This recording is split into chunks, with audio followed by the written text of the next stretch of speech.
Hello friends, સ્વાગત છે મારા વાનગી ખજાનામાં. હું ભાવનાબેન રાઠોડ. આજે આપણે બનાવીશું ટેસ્ટી અને હેલ્ધી રેસીપી જુવારના ઇન્સ્ટન્ટ ઢોકળા, જે ચોખાના લોટ કરતાં હળવા હોય છે, પચવામાં ખૂબ જ સહેલા અને આરોગ્ય માટે તો અતિ ઉત્તમ છે. એકદમ પોચા રૂ જેવા અને મસ્ત જાળીદાર બનાવીને તૈયાર કરીશું. તો ચાલો રેસીપી જોઈ લઈએ. તો જુવારના લોટના ઇન્સ્ટન્ટ ઢોકળા બનાવવા માટે અહીંયા મેં 1 કપ જુવારનો લોટ ચાળી ચોખ્ખો કરીને લીધેલો છે. ફ્રેન્ડ્સ, તમે જુવારના ફાયદા જાણો જ છો કે જુવાર આપણી હેલ્થ માટે ખૂબ જ ઉત્તમ છે. હવે ગરમીની શરૂઆત થઈ ગઈ છે અને ઢોકળા ખાવાની ઈચ્છા થાય ને તો આ બેસ્ટ ઓપ્શન છે. જુવાર છે ને પચવામાં એકદમ હળવી હોય છે અને પેટને ઠંડક પણ આપે છે. હવે 1 કપ જુવારના લોટ સાથે આપણે 1/4 કપ સૂજી લેશું. ઘરમાં તમારે જે સૂજી હાજર હોય ને એનો ઉપયોગ કરી શકો છો. હવે જુવારનો લોટ અને સૂજી બંને એકદમ સારી રીતે મિક્સ કરી લેશું. આ સિવાય પણ ફ્રેન્ડ્સ, મેં તમારી સાથે ઇન્સ્ટન્ટ ઢોકળાની અનેક રેસીપી શેર કરેલી છે. લિંક તમને ઉપર આઈ બટન પર મળી જશે. અહીંયા બંને લોટ સરસ મિક્સ કરી લીધા છે. 1 કપ મેં ઘરનું જમાવેલું દહીં લીધું છે. આ દહીં વધારે ખાટું નથી અને વધારે મોડું પણ ના હોવું જોઈએ. દહીંને એક વખત ચમચીની મદદથી સરસ સ્મૂધ કરી લેશું. દહીંની જગ્યાએ તમારા ઘરે જો ખાટી છાશ પડેલી હોય ને તો એનો પણ તમે ઉપયોગ કરી શકો છો. દહીં આપણે લોટ સાથે ઉમેરી દઈશું. ઉમેરેલું દહીં લોટ સાથે સારી રીતે મિક્સ કરી લઈશું. જુવારનો લોટ ગ્લુટન ફ્રી હોવાથી વધારે દહીં એબ્ઝોર્બ કરશે. અહીંયા તમે જુઓ, આપણે ઉમેરેલું દહીં બધું જ એબ્ઝોર્બ થઈ ગયું છે. હવે જે કપ ભરી અને આપણે દહીં લીધેલું છે ને એ કપમાં ફરી આપણે પાણી ઉમેરશું. થોડું પાણી ઉમેરી અને ઢોકળાનું સરસ બેટર તૈયાર કરી લેશું. એકી સાથે પાણી ઉમેરી નથી દેવાનું, જેમ જરૂર પડશે એમ પાણી ઉમેરવાનું છે. રવો પણ પાણી એબ્ઝોર્બ કરશે અને જુવારનો લોટ પણ પાણી એબ્ઝોર્બ કરશે, એટલે થોડું ઉમેરતું જવાનું અને આ રીતે એકદમ સ્મૂથ બેટર તૈયાર કરી લેવાનું. તો અહીંયા તમે જુઓ કે ઉમેરેલું પાણી પણ બધું એબ્ઝોર્બ થઈ ગયું છે. હવે જે બાકી વધેલું પાણી છે ને એ પણ ઉમેરી દેશું. એકદમ સરસ સ્મૂથ બેટર તૈયાર કરી લેશું. અહીં આપણે લીધેલું બધું પાણી ઉમેરી દીધા છતાં પણ બેટર વધારે થીક લાગે છે, તો વધારે આપણે 2 થી 3 ચમચી જેટલું પાણી ઉમેરશું અને ફરી પાછું મિક્સ કરી લેશું. છેલ્લે હું જણાવી દઈશ કે ટોટલ મારે કેટલા પાણીની જરૂર પડેલી. અહીં આપણે ઢોકળા માટેનું પરફેક્ટ બેટર તૈયાર થઈ ગયું છે. પાણીની જરૂર તમારા લોટ ઉપર ડિપેન્ડ કરે છે. ઘણી વખત લોટ વધારે પાણી એબ્ઝોર્બ કરે છે, તો થોડા વધારે પાણીની જરૂર પડે તો એ ઉમેરીને આ રીતનું તમારે બેટર તૈયાર કરવાનું છે. અહીંયા 1 કપ અને માથે 4 ચમચી જેટલું પાણી લીધેલું ને તો 1 ચમચી જેટલું પાણી વધેલું છે. આ બેટર વધારે પાતળું પણ ના હોવું જોઈએ અને વધારે થીક પણ ના હોવું જોઈએ.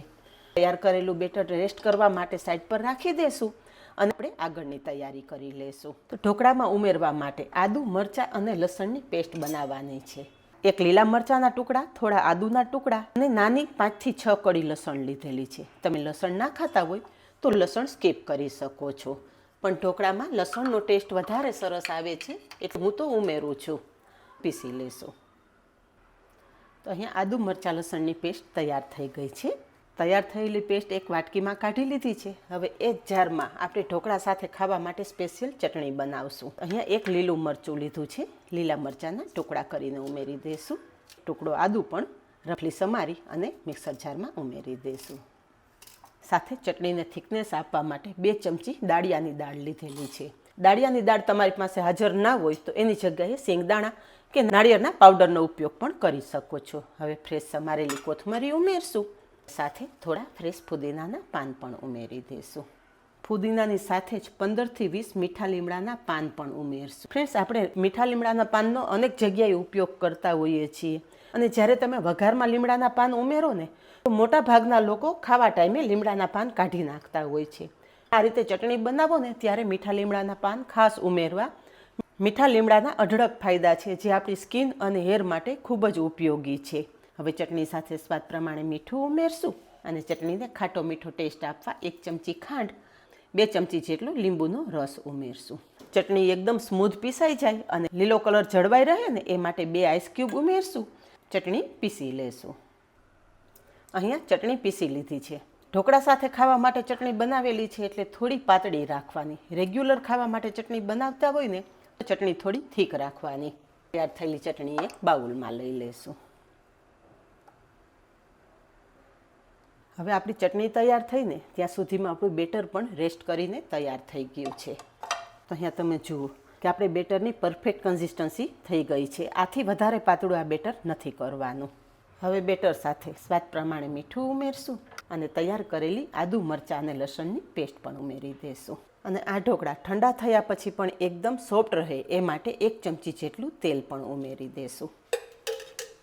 બધું સરસ મિક્સ કરી દઈશું. બધી પ્રોસેસ કરો ને ત્યાં સુધીમાં તમારે ઢોકળા જેમાં સ્ટીમ કરવા હોય ને એમાં પાણી પણ ગરમ કરવા મૂકી દેવાનું. અહીંયા બધું સરસ મિક્સ કરી લીધું છે. હવે આ ઢોકળા એકદમ ફૂલેલા, સોફ્ટ અને ફ્લફી તૈયાર થાય ને એ માટે તમે ઈચ્છો તો કુકિંગ સોડાનો ઉપયોગ કરી શકો છો.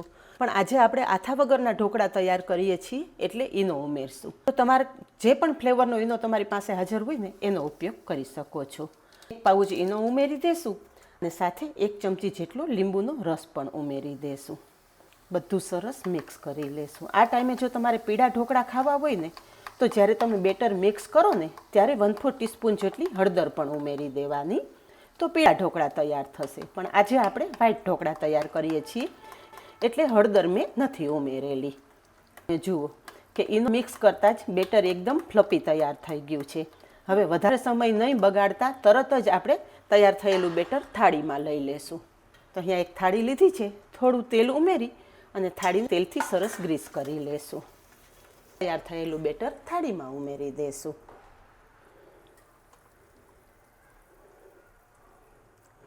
હવે ઉપર થોડો લાલ મરચું પાવડર છાંટશું અને થોડો કાળા મરીનો ભૂકો પણ સ્પ્રિંકલ કરી દેશું. બસ તૈયાર થયેલી થાળી સ્ટીમ કરી લેશું. આજે આપણે ઢોકળા કડાઈમાં સ્ટીમ કરવા છે. તો અહીંયા તમે જુઓ કે કડાઈમાં પાણી એકદમ સરસ ગરમ થઈ ગયું છે. લીંબુનો ઉપયોગ કરેલો છે ને 2 છોતરા આપણે કડાઈમાં ઉમેરી દેશું જેથી કડાઈ બિલકુલ કાળી ના પડે. અને બસ તૈયાર થયેલી થાળી સ્ટીમ કરવા મૂકી દેશું. ઢાંકણ ઢાંકી દેશું. ગેસની ફ્લેમ ફાસ્ટ રાખશું અને 20 મિનિટ ઢોકળા સ્ટીમ કરી લેશું. ઢોકળા સ્ટીમ કરવા મૂક્યાને 20 મિનિટ જેવો સમય થઈ ગયો છે. અહીંયા જોઈને જ ખ્યાલ આવે કે આપણા ઢોકળા કેટલા મસ્ત ફ્લફી તૈયાર થયા છે. અને ટૂથપીક નાખતા તમે જોઈ શકો છો કે ટૂથપીક એકદમ ક્લીન બહાર આવે છે. મીન્સ કે ઢોકળા સરસ સ્ટીમ થઈ ગયા છે. ગેસની ફ્લેમ બંધ કરી દેશું અને સ્ટીમ થયેલા ઢોકળાની થાળી બહાર કાઢી લેશું. તમે જો આ ઢોકળા ડાયટ માટે ઉપયોગમાં લેવાના હોય તો વઘાર કરવાની કોઈ જરૂર નથી. પણ આ ઢોકળાને વધારે ટેસ્ટી બનાવવા માટે વઘારિયામાં તેલ ગરમ કરી લીધું છે. 1 ચમચી રાઈ ઉમેરશું, સાથે 1 ચમચી જેટલા તલ ઉમેરશું, લીલા મરચાંના ટુકડા અને થોડા મીઠા લીમડાના પાન ઉમેરશું. અને એકદમ સરસ કકડાવી લેશું. ચપટી જેટલી હિંગ ઉમેરી અને બધું જ સરસ મિક્સ કરી લેશું. ઢોકળા માટેનો સ્પેશિયલ વઘાર તૈયાર થઈ ગયો છે. તૈયાર થયેલો વઘાર આપણે ઢોકળા ઉપર સ્પ્રેડ કરી દઈશું. તો ફ્રેન્ડ્સ, ઢોકળા જોતા જ મોઢામાં પાણી આવે છે ને. સ્વાદની સાથે સેહતથી ભરપૂર આ ઢોકળા આપણા તૈયાર થાય છે. વઘાર સરસ ફેલાવી દીધો છે. હવે કટ લગાવી દઈશું. આ ઢોકળા કટ થતાં જ તમને આઈડિયા આવી જતો હશે કે આ ઢોકળા કેટલા સોફ્ટ અને સ્પોન્જી તૈયાર થયા છે. અહીંયા તમે જુઓ છો ને કે માખણની જેમ ચપ્પુ ઢોકળામાં ફરી રહ્યું છે. એનો મતલબ એવો કે આ ઢોકળા એકદમ સોફ્ટ, એકદમ જાળીદાર તૈયાર થયેલા છે. હવે ઢોકળા તમને કાઢીને પણ બતાવી દઉં.